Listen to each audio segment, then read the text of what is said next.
Hi, welcome to Get to the Roots Extras. I'm Get to the Roots Stef. And could you pass a school exam from the 1800s? This article came out by Best Lovejoy, November 26, 2025. I've had it open on my phone ever since because I'm just fascinated. And I was just like, you know what we should do? We should take the quiz, the test, here on Get to the Roots Extras. So, the first question, and I don't know where she got this from. I'm sure it says in the article. Actually, let's look real fast. Library of Congress Archives, published in 1899. The New Common School question book compiled by Wisconsin Superintendent Asa H. Craig. Earlier versions dating back to 1872. This question book was used by candidates preparing for teacher exams, teachers writing tests for students, and common school public school students of various ages. Common school was generally thought grades 1 through 8, studying for those tests. And there's something that they say a lot now. They don't teach excuse me. Something that's said a lot now, and I don't know. I have a lot of friends that are teachers and just like acquaintances that are teachers. And a common complaint is they no longer teach kids what to think. They just teach them how to think. And, that sounds great on surface level, but then other times it's like, hey, you know how to think, but there's nothing in your content of thinking. So maybe we need both. Okay, so on to question 1. Which states border on Canada? Now, I'm not going to look at the answers. And right now I can tell you off the bat, it's going to be Washington, Montana, Idaho, Maine. God, is it Vermont or New Hampshire? One of those. Wisconsin, Michigan. All right, let's see what we missed. Okay, here it says, okay.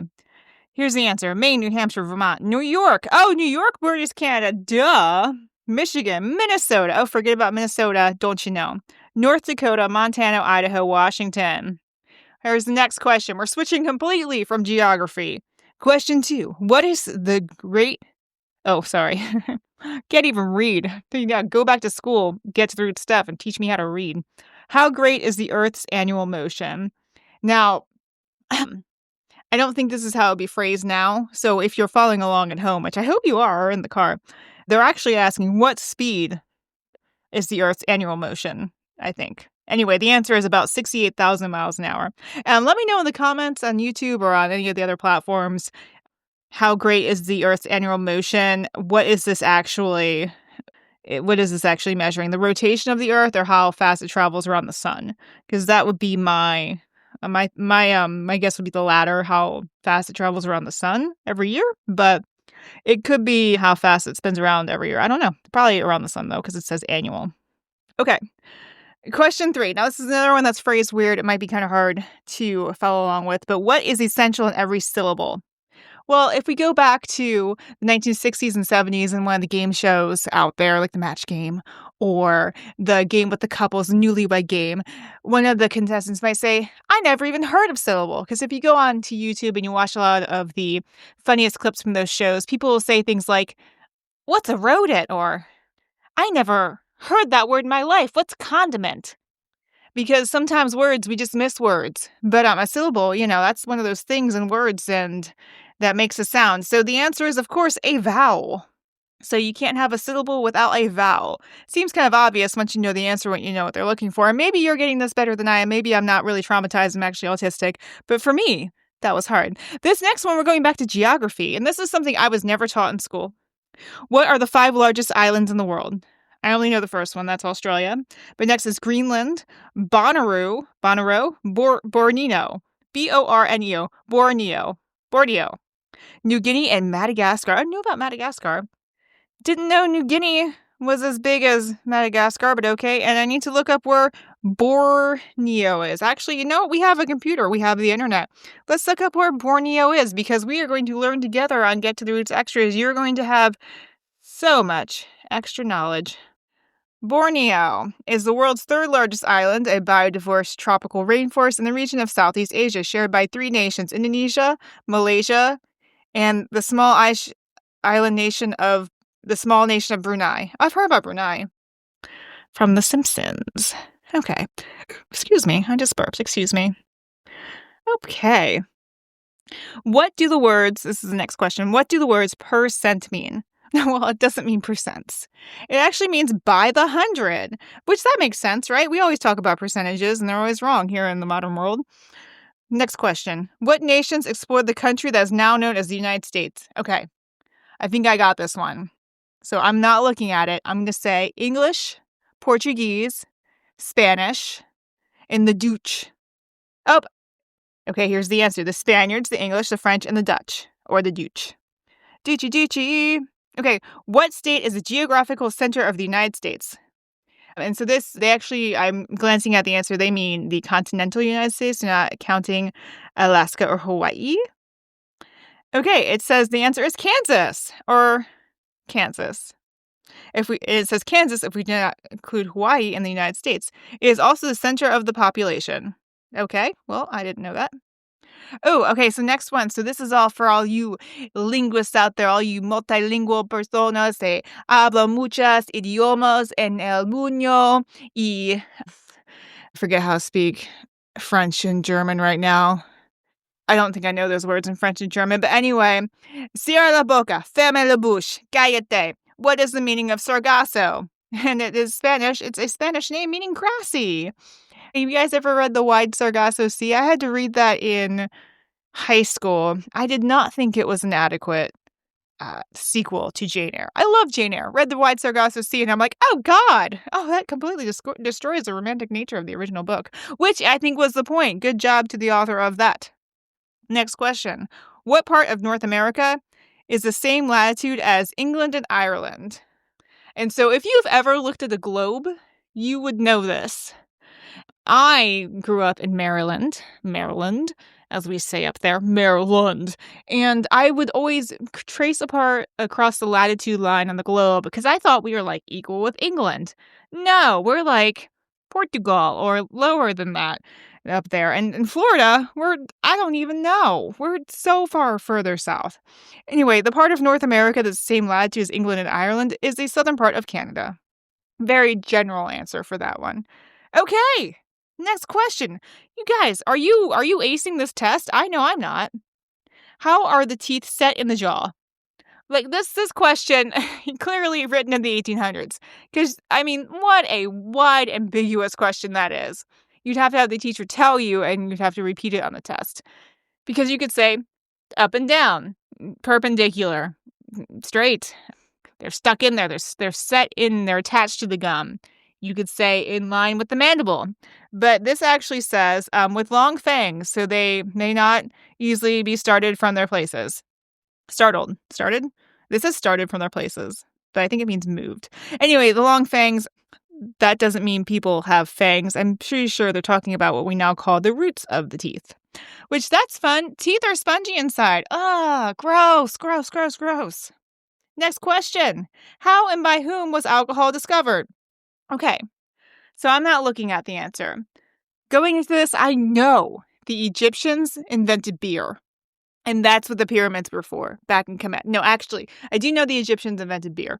But this says, it is said that Pericleus, a chemist of the 14th century, accidentally discovered alcohol. And upon testing, its power boasted of having found the essence of life, the power to cure the weak, and the great benefactor of mankind.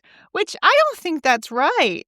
Wasn't there a Greek god of wine? Like baklava, Greek god of wine. Dionysus or Bacchus in Roman mythology, a deity associated with fertility, vegetation, madness, and wild frenzy, often depicted with ivy grapes and blah, blah, blah. And his domains were wine, viticulture, ritual madness, religious ecstasy, so being drunk and religious. So yeah, I'm good. I would not pass this test because it's wrong. Okay, next question. Define a fiber. And they spell it F-I-B-R-E. I think now we'd spell F-I-B-E-R. And this is the answer. A is a thread of exceeding fineness, and it may be round or flattened. So like yarn or thread. We know what fibers are. Fiber optics. Fiber optics are threads that carry light. Okay, next question. When and where was the first white child of English parents born in America? What was her name? Okay, so if you know about your missing persons cases. You might know this. At the temporary settlement on Roanoke Island in 1587, Virginia Dare. Also, what a kind of racist question. I guess it's not. I guess we'd say Caucasian. Also, who cares? But yeah, Virginia Dare. I don't know if she made it off that settlement. That's awful. So yeah, not up there, Plymouth Rock. Okay, next question. Who wrote this article? Girl, woman, Beth Lovejoy. Why did you include that question? I just feel awkward saying that, but I guess it's part of history. It's just a weird question. Okay. Next, who said I would rather be right than president, and why did he say it? Haha! Obviously, DJT. No. Obviously, BO, Barack Obama. No. Okay, it actually was an expression of Henry Clay when his friends insisted that he advocate the compromise would lessen his chances for the presidency. This step demanded great moral courage, as it required a partial surrender of his cherished theories of protection and an open breach with many political friends. Who is Henry Clay? Oh my goodness, guys. I bet you know this, and I bet this is just the most boring thing in the world. Henry Clay. Former Speaker of the House of Representatives. Oh, isn't he pretty? Born April 12, 1777, died June 29th, 1852. So this was like pretty contemporary for the time in which these questions were written. And he was an American lawyer and statesman who represented Kentucky in both the U.S. and the Senate and the U.S. Senate and House of Representatives. Ooh, who is the AI overview according to Google? God, these are fun. God, just link me to Reddit, please. I trust those people. What? Go back up, please. Henry Clay was a pivotal American statesman from Kentucky, serving... Okay, we already said that. Famous as, quote, the Great Compromiser, for forging crucial deals like the Missouri... Oh, this is important. The Missouri Compromise and the Compromise of 1850. I admire Henry Clay. He wants to compromise. I hope that's not a euphemism, because sometimes we called things compromises in our country, and they were not very compromisey. They were not very cooperative. They were not very kind, but hopefully these actually were. It seems like he was a good dude. That delayed the Civil War, and he was a key architect of the American system for national economic growth. Oh, we like economic growth. Everybody likes economic growth. We need more economic growth these days. Despite never winning the presidency, he was a leader of the War Hawks who pushed for the War of 1812 and helped found the Whig Party. So he's a rebel in his own right. Oh, yes. So in 5th grade, we had to make a Revolutionary War board game, and I made mine a Monopoly-style game.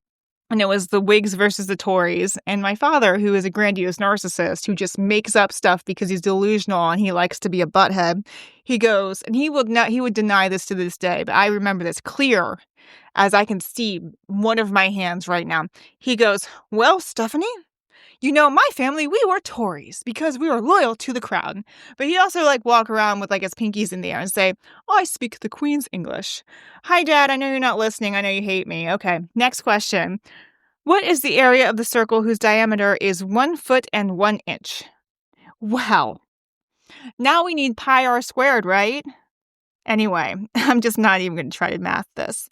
The answer is 132.73 square inches. God damn it. Pardon my language. Gosh darn it. Now you just have to look at this. How to calculate the diameter of a circle. It's D. Yeah, okay. D equals 2R, and the R is the radius. Okay. What is the area? Oh, how do you calculate? I'm sorry, the area. I think I read it wrong. It's going to be pi r squared. Area of a circle. Yeah, A equals pi r squared. So you have to... 1 foot and 1 inch. All right, so that is 13 inches. You'd have to divide that in half to get your radius. And then you'd have to square it and multiply it by pi. Let's check their math. Okay, let's see here. So actually it has it. Oh my God, it has it in Google. So if you make your radius 6.5, it comes out to 132.73229. And I'm sure that number probably goes on for a while, if maybe, I don't know. I don't know. Okay, let's keep on going. Okay. So, the next question. Oh my goodness. Okay. All right. The author of this article has redeemed herself or himself or themselves. How are parts of Western Texas occupied? How are parts of Western Tejas occupied? Any guesses? Okay, so back in the 1800s, the answer was by herds of wild horses. And you know what I know? They couldn't keep me away. All right, next question. What became of John Wilkes Booth's accomplices? And they had to put John Wilkes in brackets, so I'm sure the original question was, what became of Booth's accomplices? All right, now this question is very answered here. Answer, Harold, Payne. Oh God, I can't say this word. Adzerat and Mrs. Stewart were hanged. Arnold, Mudd, and O'Loughlin were imprisoned for life, and Spangler was sentenced for 6 years. I guess Spangler didn't do much, or he knew people. Okay, what is an impersonal verb? Any guesses? What is an impersonal verb? A verb having a person or number without a subject, such as methinks, meseems. Oh gosh. Methinks this quiz is harder than me thought. Meseems to not know any of these answers. Do you seems to know all of the answers? What do you thinks about this? Okay, so back. Next question. Now, name 5 principal articles exported by the people of the United States. Well, these days, sarcasm, social media influencers, pessimism, grumpiness, joy, jubilation, athletes. What else do we export these days? Thoughts and prayers, hopes and dreams, bikinis, I'm sure. Okay, no. This is what we actually exported. Our people exported in the 1800s. Cotton, wheat, pork, cheese, and machinery. Oh, excuse me. Me can't speak. Cotton, wheat, pork, cheese, and machinery. That's cool. Yeah, I mean, it'd be cool if we still exported a bunch of machinery, wouldn't it? Tariffs. Anyway, next question. The time since noon is... Oh, God. The time since noon is 7/17 of the time of 4 o'clock p.m. What is the time? This is not math we do anymore. 10 minutes past 1 o'clock p.m. This is like a fraction question that is based on time, which is based on 60-minute intervals instead of hundreds. So we're just going to breeze past that stupid hard question. What law is impressed on all animal beings? Oh, another, okay. I've never heard of this either. The law of continual change. Okay, look at this. We have the internet still. How to calculate no. The law of continual change. The law of continual change is summarized by Heraclitus's everything flows, a universal principle stating that nothing in existence remains static, everything is in perpetual flux, constantly transforming, evolving, decaying, or making stability an illusion. Okay, so that's just like everything moving. So everything is always in flow. That's something that a lot of these people on the internet that are motivational speakers talk about. They talk about how, like, if you remain static, you're not improving. You must always be improving, moving towards your goals, working towards things, because nothing ever stays the same. All right. Well, that's nice. I like that. That's a good one.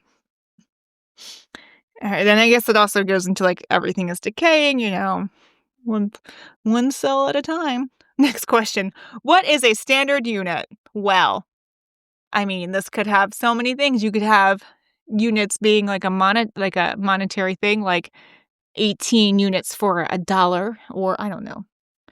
Okay, a standard unit is a unit of measure from which the other units are the same kind may be derived. That's a dumb question. You're dumb for writing this question. I don't know how to answer that. Silly question. Okay, here's a word math problem. Oh God, is this about a clock again? No, okay. If 3 gallons of brandy at $3 a gallon and 5 quarts of alcohol at 40 cents a gallon be mixed with a half gallon of water, what must be the mixture be sold a gallon to gain 37%? And percent means by the 100. Okay, all right. Listen, we could sit here all day and we could actually reason out how to answer this, but I'm just going to tell you the answer is $2.74. Yeah. Anyway, next question. What can be said of the fisheries of the Columbia River? Well, I would answer this. I'm sure they're great. And actually, I might have gotten that right because the answer is they are an immense industry. So they were a great industry, and great meaning not just good, but also mighty and big. Hooray. Immense industry. What is the aim of drawing? To make pretty pictures. No. The aim of drawing is to secure culture through the senses by which we apprehend the form of things. Well, isn't that a nice answer? Maybe I'll keep that in mind for my art channel. What are the wastes of Patagonia? Seriously? Patagonia, that's a part of Argentina, and it's beautiful, and there's mountains. The answer is sterile tracks covered with sand and gravel. All right? Moving on. How long is this test? Have I failed out of 1800 school yet? Have you? Next question. To whom does the honor of having first established religious freedom in America belong? Oh, answer, the Roman Catholics of Maryland by the Toleration Act of 1649.